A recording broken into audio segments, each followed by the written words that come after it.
Halo guys, kami kelompok 4 akan menampilkan skenario kejadian Sentinel. Ini merupakan implementasi dari mata kuliah Penjaminan Mutu Farmasi Rumah Sakit.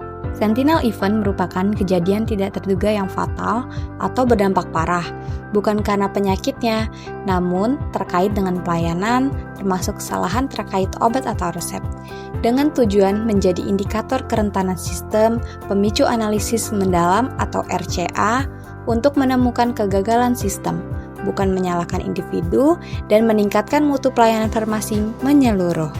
Mutu penyimpanan di apotik Jannah disusun sesuai alfabet, bentuk sediaan, pemantauan berkala kartu stok saat pergantian shift, wadah dan perlabelan, diberi logo High Alert, dan diberi logo LASA. Halo teman-teman, jadi sini saya memimpin untuk penyimpanan obat di apotik Jannah. Untuk apotik Jannah sendiri itu penyimpanan obatnya disusun berdasarkan alfabet. Jadi di sini ada yang pertama A, kemudian B, C, gitu, dan seterusnya. Untuk obat yang LASA dan High Alert itu kami beri label seperti ini. Ini untuk yang LASA. Untuk LASA diberi label seperti ini. Kemudian untuk yang warna merah ini untuk obat High Alert.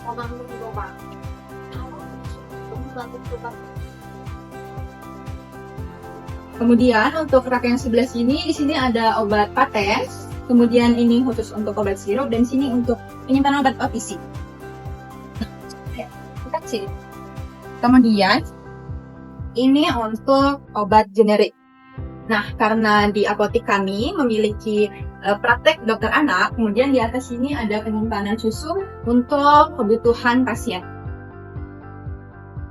Kemudian untuk di bagian bawah sini ini adalah penyimpanan alkes. Berikut kronologi Sentinel pada klinik Jannah. Seorang pasien rawat jalan dengan penyakit kronik datang ke klinik bersama suaminya untuk kontrol rutin. Dalam proses pelayanan, terjadi beberapa potensi dan kejadian serius keselamatan pasien akibat kesalahan identitas pasien, komunikasi yang tidak efektif, dan verifikasi obat yang kurang optimal. Namun, melalui budaya keselamatan pasien dan komunikasi farmasis, resiko dapat diidentifikasi dan dicegah sebelum menimbulkan dampak fatal. Berikut permasalahan yang diangkat pada Sentinel event.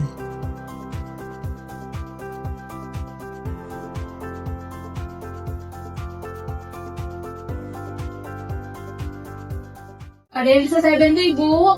Saya pengen daftar, Mbak. Oh, sebelumnya udah pernah berobat di sini? Udah. Atas nama siapa? April. Tanggal lahirnya 15 November 1977? Bukan. Oh, bukan ya? Iya. Bentar ya, Bia. Saya cek dulu. Ada apa nama panjangnya enggak, Bu? Nama panjangnya Aprilia. Aprilia. Tanggal lahirnya berapa? Tanggal lahirnya 18 November. Alamatnya di mana? Di Kamboja. Baik, ini sudah saya registrasi ya, Bu ya. Lanjutkan ke cek. Kita cek lagi dulu ya. Maaf, tangan.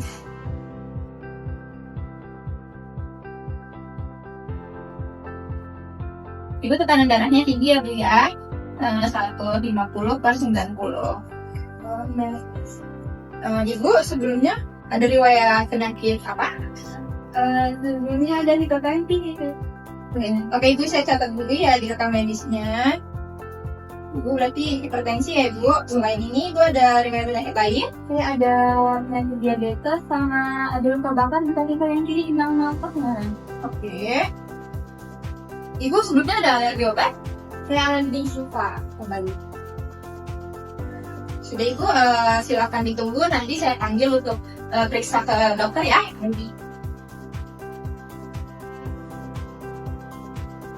Pasien sama pria? Ya. Silakan ya, Bu.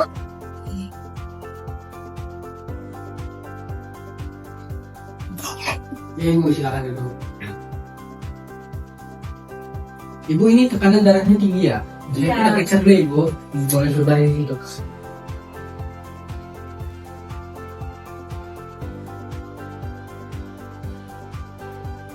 Dok, saya punya luka bakar di kaki kiri saya. Kali kena kenapa? boleh saya lihat, Bu? Saya bantu ya, Ibu. Ini dokter. Oh ya, nanti kita samping salju ya, Bu, buat luka bakarnya. Saya tulisin sampel dulu ya, Bu. Iya.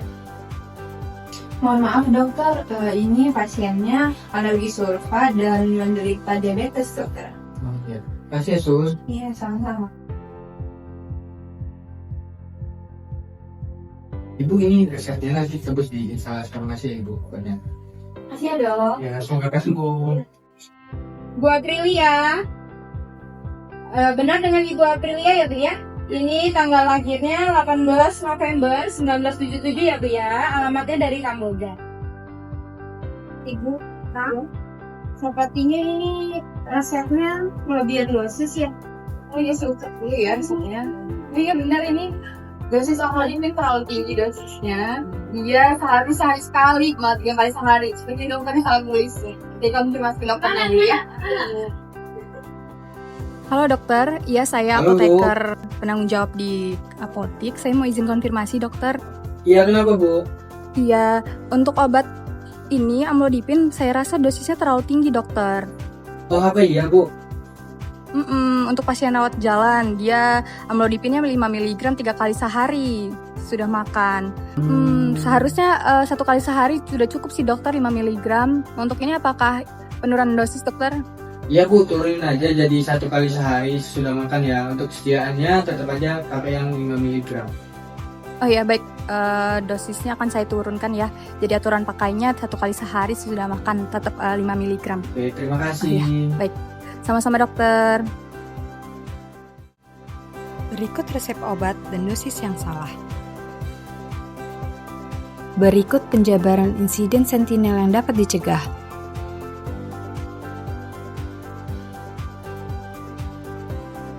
Sebelumnya, apoteker melakukan screening resep pada obat yang akan disiapkan oleh TTK.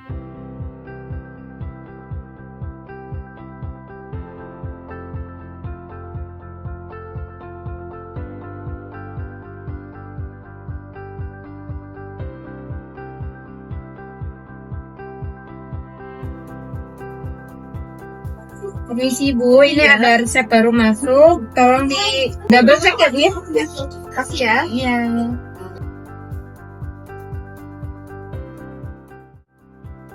Pasien atas nama Aprilia.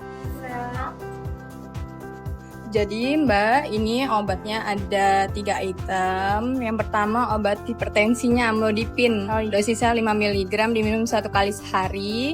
Sesudah makan dia diminumnya pagi ya. Nah ini ada obat lambungnya sukralfat, diminum 3 kali sehari, 1 sendok makan. 1 sendok makan itu setara sama 15 ml. Di sini udah ada aturan pakainya. Yang ini diminum sebelum makan. Jadi sebelum diminum dikocok terlebih dahulu ya, soalnya dengan dap dia biar rata obatnya. Nah yang ini ibunya luka apa nih? Ada luka bakar. Oh luka bakar ya. Oh iya luka bakar. Jadi ini dioles tipis-tipis ya Bu ya, di kulit yang terbakarnya itu ya. 3 kali sehari.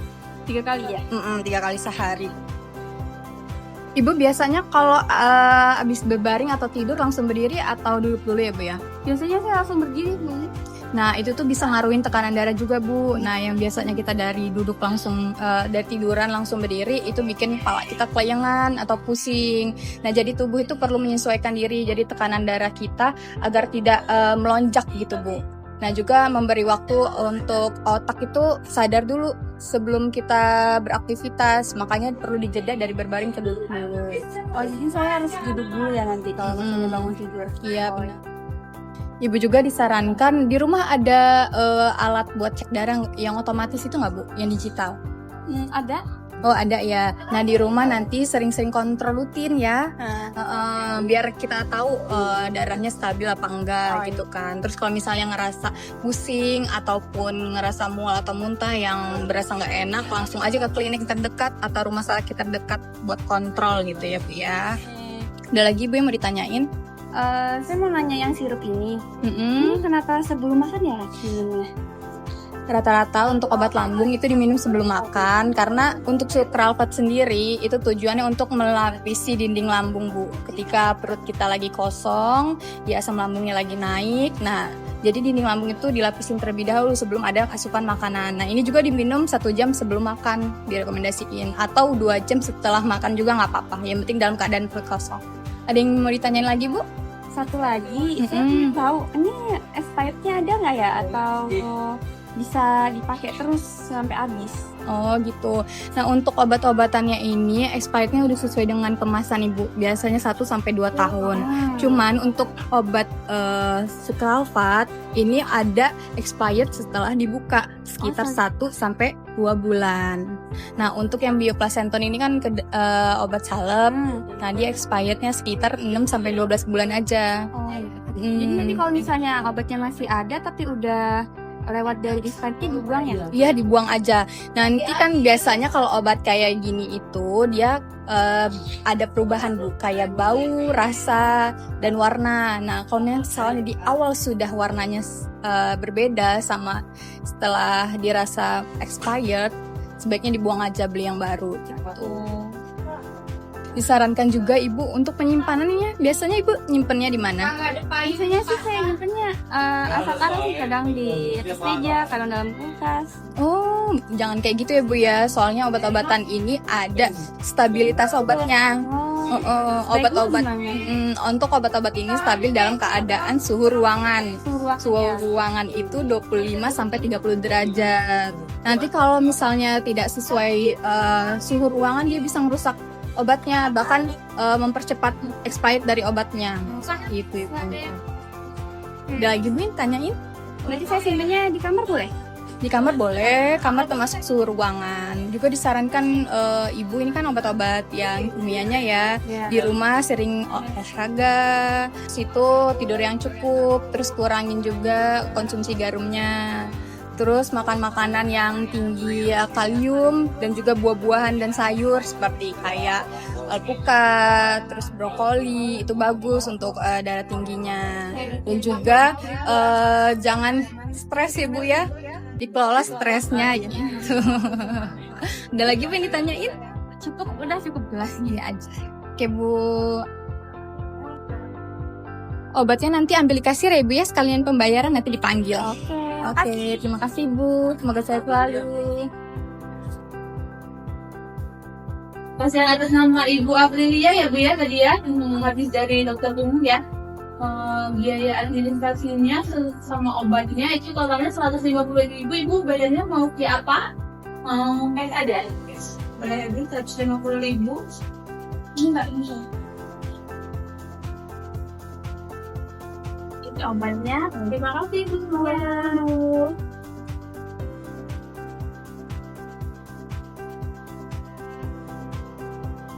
Berikut contoh form kejadian. Berikut perbandingan resep salah dan resep aman, di mana pada insiden sentinel resiko terkontrol dan dapat dicegah. Lalu, indikator pembelajaran yang dapat kita ambil dari insiden sentinel: pertama, memahami konsep pasien safety; kedua, menerapkan pasien safety; tiga, komunikasi farmasis; dan terakhir, identifikasi dan pencegahan insiden. Pesan utama yang dapat kita ambil pada alur cerita bahwasannya budaya keselamatan pasien bukan mencari siapa yang salah, tetapi bagaimana mencegah kesalahan agar tidak terulang dan melindungi pasien dari cedera serius atau kematian.